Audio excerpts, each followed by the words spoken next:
सत्यानन्दचिदात्मने सर्वान्तरात्मने श्रीमद् वेङ्कटेशाय मङ्गलम्। स्वतः सर्वविदे सर्वशक्तये सर्वशेषिने सुलभाय सुशीलाय वेङ्कटेशाय मङ्गलम्।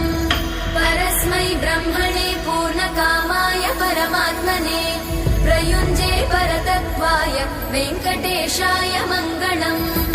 आकालतत्त्वमशान्तमात्मनामनुपश्यताम् अतृप्त्यमृतरूपाय वेङ्कटेशाय मङ्गलम्।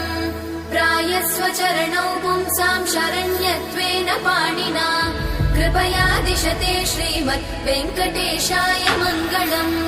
दयामृततरङ्गिण्यास्तरङ्गैरिव शीतलै अपाङ्गैः सिञ्चते विश्वं वेङ्कटेशाय मङ्गलम्। स्रग्भूषाम्बर